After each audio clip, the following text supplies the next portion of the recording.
Level 1, $28,000. You make $14 an hour. You know this not because you calculated it, but because the number follows you everywhere. Into the gas station, into the parts counter, into every conversation you avoid about what you do for a living.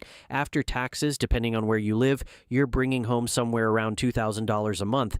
Rent is $750 for a room, not an apartment, a room in someone else's house with someone else's rules and someone else's TV through the wall at 2 in the morning. You eat what costs less. Gas station burritos, whatever's on sale, whatever gets you through a 10-hour shift without thinking about it, you stop pretending you choose these things. You don't choose. The number chooses for you. $14 an hour doesn't give you preferences. It gives you math. Your truck has 190,000 miles on it. The check engine light has been on so long it feels like a factory feature. You put $20 of gas in at a time because filling the tank means skipping something else. Everything at this level is a trade. Gas or groceries, or the phone bill, or the boots falling apart since March, the ones with the sole starting to separate that you tape back down every morning before you clock in. You're at the register buying work gloves and a case of water. The card declines, not because you're broke, because the $9 hasn't cleared yet from the direct deposit that hit at midnight. You step aside, you open the app, you refresh it twice. The guy behind you in his own work boots waits without saying anything because he's been there too. You feel something shrink inside you that has nothing to do with money. The guys you went through trade school with split into two directions. Some got into a union program. Some are still doing side work under the table for cash. You see the union guys posting about their first real paycheck and you don't hate them. You stop comparing because comparing at $28,000 feels like staring at the sun. It doesn't help. It just burns. You check apprenticeship postings at midnight. Every listing that pays more wants 4 years of experience you can't get without already being in the union. The trap isn't laziness. It's the loop. Work, pay, survive, repeat. And the thing that keeps you up isn't tonight. It's the fear that this loop is permanent, that this is just how it stays. The first rule at $28,000, you don't manage money. Money manages you. Level 2, $48,000, the first wage that feels like stability, not good money, real money, the kind with a per diem and a real toolbox instead of a milk crate. You move into your own apartment, not a room, a full apartment, 1 bedroom, small kitchen, a door that locks behind you, and the silence on the other side belongs entirely to you. That silence feels like the most expensive thing you've ever owned. You can eat without calculating first. You fill your gas tank all the way, and the feeling of watching it hit full is something people 2 levels up will never understand the way you do right now. You buy new boots, not the top of the line pair, just new, and you wear them to the job site the next day standing a little different than the day before. But $48,000 with a truck payment and rising insurance is still tight. You just don't feel the tightness every second anymore. It moved from your throat to your shoulders, still there, just quieter. The panic of $28,000 is gone, replaced by something duller, a low awareness that one bad month, one slow season could pull you back. You start noticing things you couldn't see before. Guys on your own crew pulling more overtime than you. Not much more, just enough that their weekends look different, their trucks look different, their stress looks different. You're not jealous, you're just aware now. You check your account on Fridays. Not a panic habit. The number is never exciting, but it's never terrifying either. That middle ground is where $48,000 lives. And for the first time, you start thinking about what comes next. The second rule. $48,000 is the first time you stop surviving and start looking forward.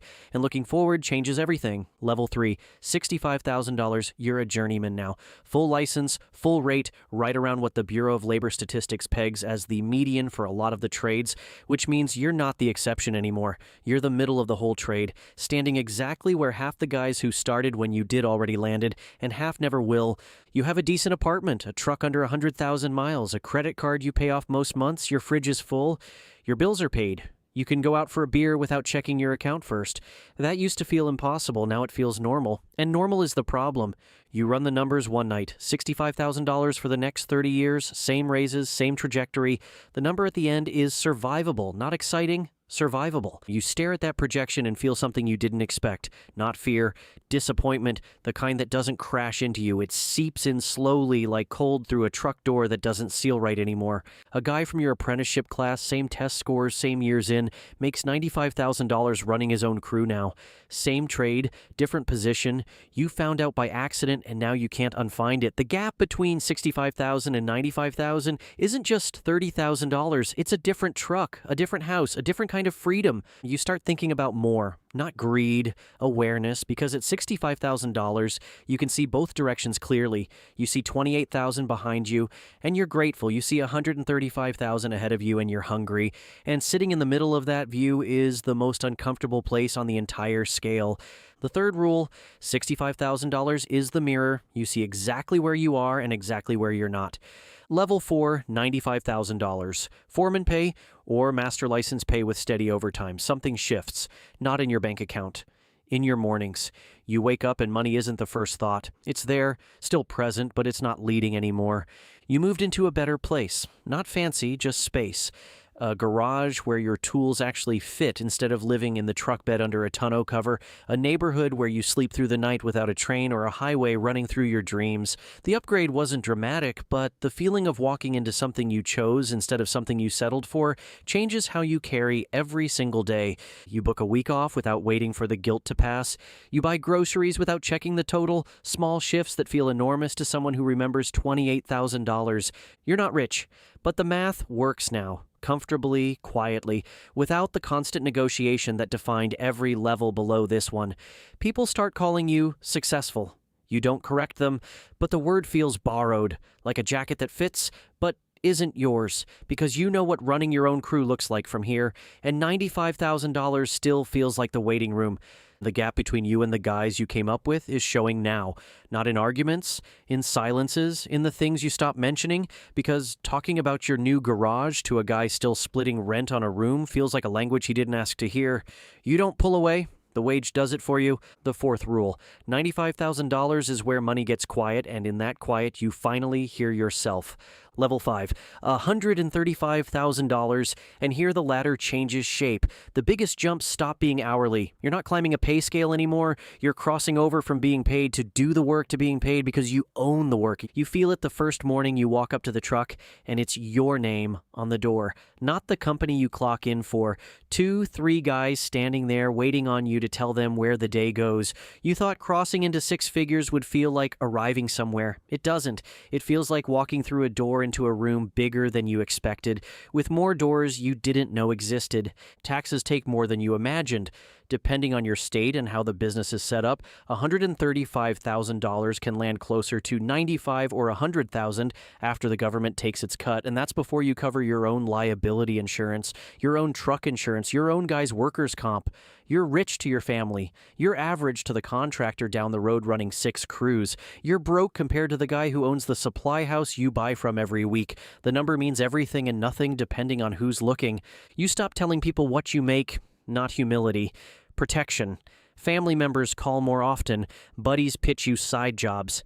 Everyone suddenly has an opinion about a number they've never held, and the jump that got you here didn't change your life the way 48 to 65,000 did. That one changed how you lived. This one changed what you're responsible for. Options without clarity is just a more comfortable version of being lost. The fifth rule, 6 figures is a door, not a destination, and what's on the other side is a question, not an answer. Level 6. $220,000, the number that finally buys the one thing you were actually after, which was never the truck or the house. It was room to say no. You feel it the first time you turn a job down. A real job, good money, but it would have meant 6 weeks of headaches and a crew stretched too thin, so you pass on it, and nothing bad happens. The lights stay on. Payroll still clears. The version of you at $28,000 couldn't say no to anything, and here you are, choosing. That's what the money actually bought, not stuff, choices. You start measuring your life in options instead of dollars. Can you leave the shop for a week without the whole thing catching fire? Can you turn down work that drains you? Can you take a Tuesday off for your kids' game instead of sliding back under a truck? At $220,000, the answer is finally yes, more often than not. The sixth rule, $220,000 is the first level where money stops being about survival or status and starts being about freedom. Level 7, $350,000. On paper, this is where you've made it. In your chest, it's where the weight settles. The moment that defines this level isn't a purchase. It's a slow stretch. Work dried up, nothing coming in for 3 weeks, and payroll is still due Friday for 8 guys with families and truck payments and kids of their own, so you cover it. out of your own account quietly because the alternative is one of them standing at a register watching a card decline over $9, and you have not forgotten what that felt like. The money stopped being yours somewhere back there. It belongs to the people counting on it to clear. The language changed to match. You talk about liability exposure, not late fees, bonding capacity, not a bounced check. Your accountant costs more than your first truck did. None of it is bragging. It's just the vocabulary. The responsibility came wrapped in. The seventh rule, $350,000 isn't freedom anymore. It's responsibility riding on your shoulders whether the work shows up or not.